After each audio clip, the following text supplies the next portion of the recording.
सोचिए दोस्तों, एक सुबह आप अपने घर में चैन की नींद सो रहे हैं। अचानक बाहर शोर मचता है, बुलडोजर आ गया, बुलडोजर आ गया। आप हड़बड़ में बाहर दौड़ते हुए जाते हैं, देखते हैं कि एक बड़ा पीला बुलडोजर आपके घर को गिराने वाला है। आप चिल्लाते हैं, ये मेरा घर है, ये मेरे पास सारे लीगल डॉक्यूमेंट्स हैं, रजिस्ट्री भी है, बिल्स भी है, लेकिन बुलडोजर को इन बातों से क्या? अगर अथॉरिटीज ने आपके घर को एक बार इलीगल डिक्लेयर कर दिया, तो क्या सिर्फ एक रजिस्ट्री का कागज आपके घर को टूटने से बचा सकता है क्या? आज का हमारा ये डिस्कशन ऐसी ही हकीकत पर रोशनी डालने की कोशिश है। आज हम बात करेंगे उन बातों के बारे में जिससे कि कॉमन इंसान बहुत आसानी से समझ सके कि जमीन के कौन से डॉक्यूमेंट जरूरी हैं, रजिस्ट्री के अलावा और क्या क्या होना चाहिए, और कैसे हम अपने घर को इलीगल कंस्ट्रक्शन के दाग से बचा सकते हैं। क्योंकि जब बुलडोजर आता है तो आपके सिर्फ घर नहीं उजड़ते हैं। चोट सिर्फ एक ईंट और पत्थर पर नहीं होती है, चोट हमारे सपनों पे होती है, हमारी खुशियों पे होती है, हमारे परिवार पे होती है। तो सबसे पहले हम बात करते हैं major type of land records in India.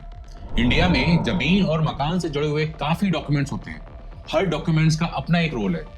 चलिए एक एक कर सिंपल भाषा में हम समझते हैं ताकि आपको क्लियर हो जाए कि आपको क्या क्या जरूरी है। सबसे पहले खसरा। खसरा एक तरीके का सर्वे नंबर या प्लॉट नंबर होता है जो एक स्पेसिफिक खेत या लैंड पार्सल को आइडेंटिफाई करता है। इस डॉक्यूमेंट में उस जमीन का एरिया, किस किस्म की लैंड है, एग्रीकल्चर है या इंडस्ट्रियल है, और उस पर कौन कौन सी क्रॉप उगाई जा रही है, ये सब डिटेल होती है। यानी जमीन का नक्शा और हालात का पट्टा। खसरा से हमें पता चलता है कि कौन सा हिस्सा किसकी मिल्कियत में किस काम आ रहा है। नेक्स्ट इज खतौनी। अगर खसरा जमीन के टुकड़ों का एक नंबर है तो खतौनी एक अकाउंट बुक है जिसमें एक किसान या मालिक के पास कितनी जमीन है उसका पूरा रिकॉर्ड है। और खतौनी बताती है कि किस व्यक्ति का परिवार के नाम कितने खसरा नंबर की लैंड है। ये ओनरशिप वेरीफाई करने के काम आती है। बैंक से लोन लेना हो या जमीन की कोई डील करनी हो, खतौनी मांगी जा सकती है। अगर कोई विवाद या डिस्प्यूट हो जाए जमीन का, तो यही खतौनी एविडेंस देती है कि कौन मालिक है। नेक्स्ट इज फर्द एंड जमाबंदी। फर्द को कई जगह जमाबंदी भी कहते हैं। ये एक रिकॉर्ड ऑफ राइट का निष्कर्ष है, मतलब जमीन की मिल्कियत का निशानी पत्र। फर्द में खसरा और खतौनी दोनों की समरी होती है। जब आपको ऑफिशियली दिखाना हो कि हाँ ये जमीन मेरी है, तो आप फर्द की सर्टिफाइड कॉपी लेते हैं। इसमें लिखा होता है कि किस किस के नाम जमीन रजिस्टर्ड है। भूमि से जुड़े हुए डिस्प्यूट्स के मामलों में कोर्ट में भी फर्द एक स्ट्रॉन्ग एविडेंस होती है ओनरशिप की। अब हम बात करते हैं रजिस्ट्री या सेल्स डीड पर। ये वो रजिस्टर्ड सेल्स डीड है जो आपके और सेलर के बीच में होती है जब आप कोई प्रॉपर्टी खरीदते हैं। इस डॉक्यूमेंट में लिखा होता है कि किस डेट पर कितने पैसे में किसके नाम से ये प्रॉपर्टी ट्रांसफर हुई। रजिस्टर्ड ऑफिस में ये डीड दर्ज होती है स्टैंप ड्यूटी पे करके। यही वो रजिस्ट्री है जिससे लोग समझते हैं कि सबसे बड़ा पेपर है। हाँ, ये बहुत इंपॉर्टेंट है। सुप्रीम कोर्ट ने भी माना है कि रजिस्टर्ड सेल्स डीड ही ओनरशिप देती है, जीपीए या फिर कोई विल से नहीं। बट आगे देखेंगे कि सिर्फ रजिस्ट्री होने से ही क्या आप फुल सिक्योर हो सकते हैं। अब हम बात करेंगे पावर ऑफ अटॉर्नी की। मुख्तारनामा। पावर ऑफ अटॉर्नी एक डॉक्यूमेंट है जिसमें आप किसी भी व्यक्ति को अधिकार देते हैं आपकी तरफ से काम करने का। प्रॉपर्टी के केसेस में जनरल पावर ऑफ अटॉर्नी का इस्तेमाल होता है। जनरल पावर ऑफ अटॉर्नी का इस्तेमाल तब होता है जब किसी वजह से सेल्स डीड रजिस्टर नहीं हो सकती। जैसे कि दिल्ली की अनऑथराइज्ड कॉलोनी में पहले रजिस्ट्रार मना कर देते थे सेल्स डीड करने से। लोग एक जीपीए, एक एग्रीमेंट टू सेल और विल बनवा के प्रॉपर्टी ट्रांसफर कर लेते हैं, लेकिन ये बहुत ही रिस्की चीज है। सुप्रीम कोर्ट ने क्लियर कहा है कि जनरल पावर ऑफ अटॉर्नी के जरिए प्रॉपर्टी का हक ट्रांसफर नहीं होता। जीपीए रिप्रेजेंटेशन के लिए है, ओनरशिप के लिए नहीं। Power of attorney based sale से कभी भी कोई भी डिस्प्यूट खड़ा हो सकता है। ओरिजिनल ओनर अपनी पावर कभी भी कैंसिल कर सकता है। उस ओनर के वारिस या उसके एयर्स आके चैलेंज कर दें, आप फंस सकते हैं। इसलिए सिर्फ पावर ऑफ अटॉर्नी रख के ना बैठिए, ये लीगल टाइटल नहीं देता। दिल्ली में अब एक पीएम उदय स्कीम आई है जो ऐसे कॉलोनीज में रहने वालों को प्रॉपर कन्वीनियंस डीड देके ओनर बनाने का मौका देती है, जिससे वो आगे सेल्स डीड कर सकते हैं। अब हम बात करते हैं म्यूटेशन की। म्यूटेशन का सिंपल मतलब है जमीन के सरकारी रिकॉर्ड में नाम बदलना। जब कोई जमीन या मकान खरीदते हैं या वारिस में आपको मिलती है, तो पटवारी तहसीलदार के रिकॉर्ड में जो उसकी खतौनी और जमाबंदी में होती है, उसमें पुराने ओनर के नाम की जगह नया नाम चढ़ाना होता है। इस प्रोसेस को म्यूटेशन कहते हैं। कहीं इसको दाखिले खारिज या कहीं इसको इंतकाल भी बोला जाता है। म्यूटेशन बहुत इंपॉर्टेंट है क्योंकि अगर आप रजिस्ट्री करके म्यूटेशन नहीं कराते तो सरकारी दफ्तर में आप भी ओनर के रूप में नहीं माने जाते। म्यूटेशन के बिना आप लैंड रेवेन्यू रिकॉर्ड्स में गायब रहेंगे, जिससे कल कोई कंपनसेशन, एक्विजिशन, बिजली पानी कनेक्शन में कोई भी दिक्कत खड़ी हो सकती है। हाँ, ध्यान रहे, म्यूटेशन कराने से आपकी ऑनरशिप पक्की नहीं होती। वो तो सेल्स डीड ही देगी, पर म्यूटेशन ऑफिशियल पहचान है आपकी करंट ओनर की। अब हम बात करते हैं लीज डीड की। लीज डीड का मतलब होता है पट्टे पर कब्जे का दस्तावेज। हर प्रॉपर्टी फ्री होल्ड नहीं होती। कुछ केसेस में जमीन या मकान लीज होल्ड होता है, मतलब सरकार या किसी अथॉरिटी ने आपको 99 साल के लिए लीज पे दे दिया हो। इसका एक लीज डीड एग्जीक्यूट होता है जिसमें लीज की शर्तें लिखी होती हैं। लीज डीड को समझना बहुत जरूरी है। अगर आप डीडीए के फ्लैट में रह रहे हैं जहां अभी फ्री होल्ड कन्वर्जन नहीं हुआ है, तो आपके पास हक तो है रहने का, पर मालिक सरकार है। ऐसे लीज डीड्स में मना होता है बिना परमिशन ट्रांसफर किसी को ट्रांसफर करना या कुछ रूल्स वायलेट करना। अगर आपने लीज कंडीशन तोड़ी, फॉर एग्जांपल रेजिडेंट प्लॉट पे फैक्ट्री खोल दी बिना परमिशन के, तो अथॉरिटी लीज कैंसिल कर सकती है, आपकी प्रॉपर्टी वापस ले सकती है। इसीलिए जिसके पास लीज डीड है उन्हें कोशिश करनी चाहिए उसे फ्री होल्ड में कन्वर्ट करें। Many authorities allow conversion on payment. At the very least lease deed के सारे नियम का पालन और उसका कंप्लायंस जरूर करें। नेक्स्ट बात आती है layout plan and building plan approvals की।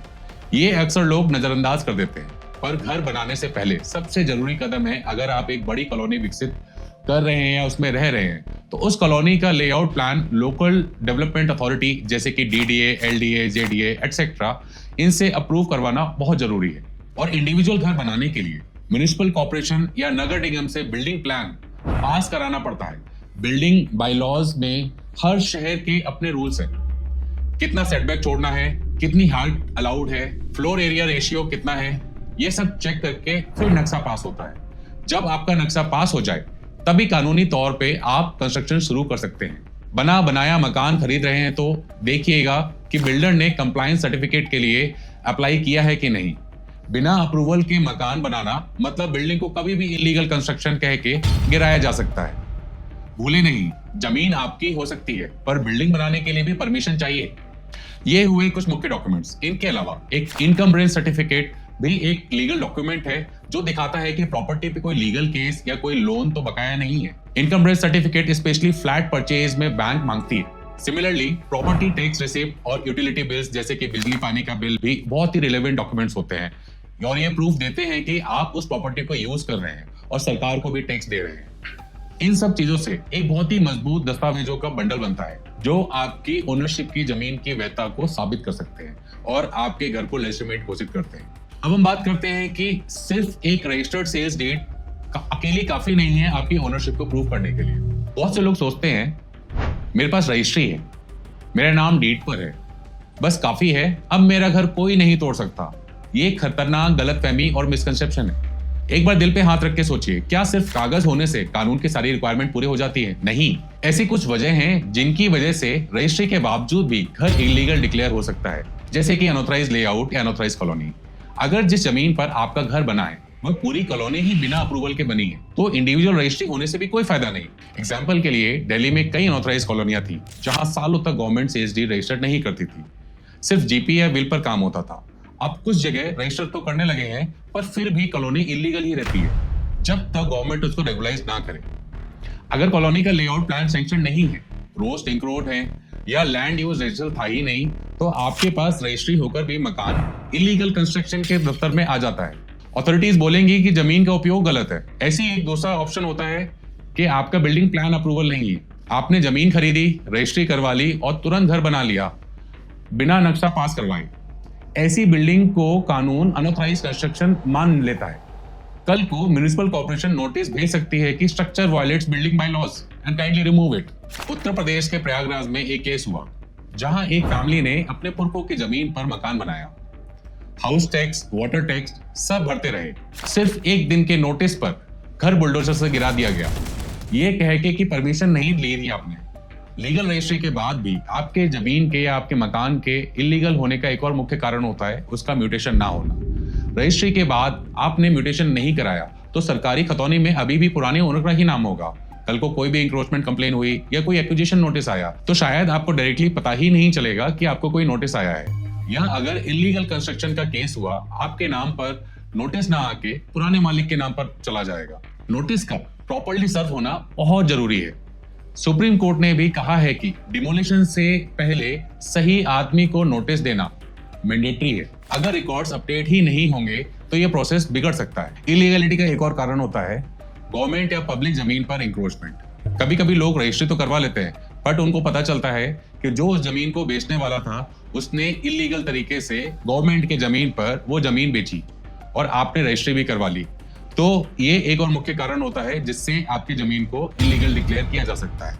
ये कुछ मुख्य बिंदु थे जिसके कारण से आपके प्रॉपर्टी को इलीगल कहा जा सकता था। तो क्या रजिस्ट्री बेकार है? नहीं, बिल्कुल नहीं। रजिस्ट्री सबसे पहला जरूरी कदम है ओनरशिप सिक्योर करने का, लेकिन इसके साथ साथ आपको बाकी लीगल अप्रूवल्स और रिकॉर्ड्स भी दुरुस्त रखने होंगे। रजिस्ट्री की प्रूफ कहती है कि सेलर बायर का ट्रांजैक्शन हुआ, पर प्रॉपर्टी की लीगैलिटी का सर्टिफिकेट अलग चीजों से मिलेगा, जैसे कि layout approval, building permit etcetera. अपनी सुरक्षा के लिए एक पूरी फाइल तैयार रखें जिसमें sales deed, mutation record, approval map, tax receipt ये सब हो। तब जाके आप ठोस रूप से कह सकेंगे कि मेरा घर पूर्णतः कानूनी, फुली लीगल है। अब जब हमें पता चल गया है कि कौन कौन से जरूरी कागज हैं, अगला सवाल है इनको हासिल कैसे करें।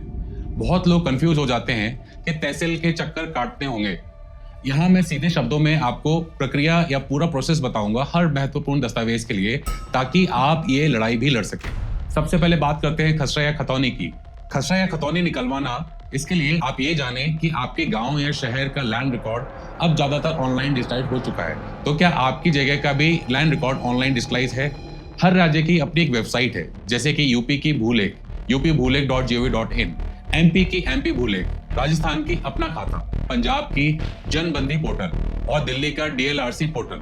इन पोर्टल्स पर आप अपने जिला, तहसील, गांव, मोहल्ला या खसरा या खतौनी नंबर डालकर रिकॉर्ड ले सकते हैं। अगर आपको किसी कानूनी काम के लिए अपनी जमीन की नकल या सर्टिफाइड कॉपी चाहिए तो तहसील ऑफिस या पटवारी के पास जाएं। वहां एक आवेदन देकर नॉमिनल फीस भरकर आप जमाबंदी या रिकॉर्ड ऑफ राइट्स की नकल या खसरा गिरदावरी की कॉपी ले सकते हैं। कई स्टेट्स में जैसे कि पंजाब और हरियाणा में ये ऑनलाइन भी फर्द निकालने की सुविधा है। बस साइट पर जाना है आपको और आपको डिजिटल साइन की हुई प्रति डाउनलोड कर सकते हैं वहां पर। याद रहे, जब आप ये निकाल लें तो चेक करें कि सारे विवरण सही हैं कि नहीं, जैसे कि नाम, एरिया इत्यादि। अगर गलती हो या हो रही हो, अक्सर स्पेलिंग मिस्टेक भी हो, तो तुरंत रेवेन्यू ऑफिस में जाएं और वहां पर उसको सुधरवाएं, करेक्शन एप्लीकेशन सबमिट करें। अब बात करते हैं रजिस्टर्ड सेल्स डीड के बारे में।